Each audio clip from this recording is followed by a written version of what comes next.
अप्रैल के एंड में वो प्रोजेक्ट कमर्शियल प्रोडक्शन शुरू कर देंगे। उन्होंने ख्वाहिश ज़ाहिर की है उनकी मैनेजमेंट ने कि प्राइम मिनिस्टर ऑफ पाकिस्तान आए और उसका इफ्तिताह करें खुद आके, तो वो हम जाके बात करेंगे। वज़ीर आज़म जो यहाँ के हैं, अपने वज़ीर आज़म के मैंने उनको ख्वाहिशात भिजवाए हैं। स्टेट मिनिस्टर, फॉरेन मिनिस्टर जो हैं वो मुझे पहले भी मिल चुके हैं, बड़े डायनेमिक हैं और प्राइम मिनिस्टर के बड़े करीब हैं। तो उन्होंने कहा कि जितनी जल्दी म्यूचुअली कन्वीनियंट को टाइम देख के हम आपको हमारा प्राइम मिनिस्टर मिलेंगे और आएंगे पाकिस्तान। वो बड़ा ज़रूरी है कि चूँकि इंडिया वो जा चुके हैं, लेकिन मैंने तो ये नहीं कहा, तो वो भी उनकी तरफ से एक अच्छी खुशाइंद खबर है।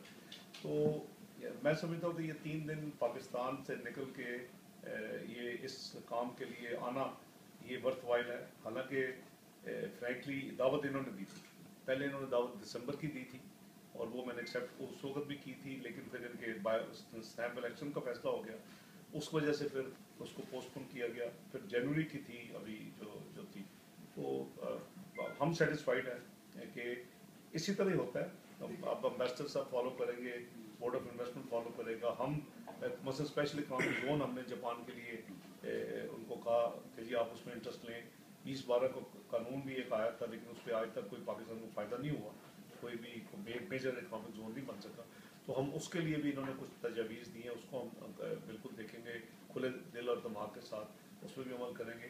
तो पाकिस्तान के लिए इंशाअल्लाह हमें जापान की जो माजी का हमारे साथ कुर्बत रही है, जो इनकी कंट्रीब्यूशन है पाकिस्तान की इकोनॉमी में, पाकिस्तान के बिजनेस में, वो इस पर हमें बिल्कुल मद्देनज़र रखना चाहिए। और एनर्जी सेक्टर में इन्होंने बहुत इंटरेस्ट शो किया है कि पाकिस्तान में बिजली के लिए कोल बेस्ड या इवन LNG बेस्ड ये प्रोजेक्ट्स करने के लिए यानी देख रहे हैं कि जी हम जो बिजनेस हाउसेज हैं कहते हैं जी हम बड़े कीन हैं। इनकी टेक्नोलॉजी दुनिया में बड़ी बहुत अच्छी मानी जाती है, इसकी अवेलेबिलिटी, इसकी रिलायबिलिटी वो बहुत हाई है।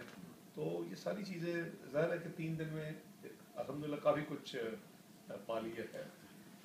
मुतमिन है मैं और मेरा जो इंटूराज है इस विजिट के हवाले से। सर आपको जो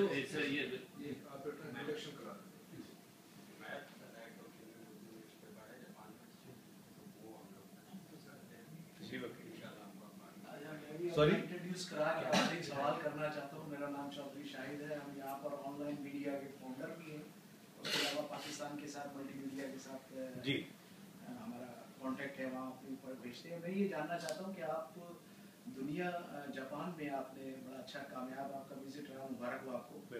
आपने बहुत ज़्यादा दावत दी है इन जापानियों को पाकिस्तान जाने की, और पाकिस्तान में जो एनर्जी क्राइसिस है, और कल हमारे सऊदी स्टील वालों ने पाकिस्तान में स्टील बंद करने का जो खबर जारी की है, तो वहाँ जो ये क्राइसिस है एनर्जी क्राइसिस, उसे आप कैसे हैंडल करेंगे?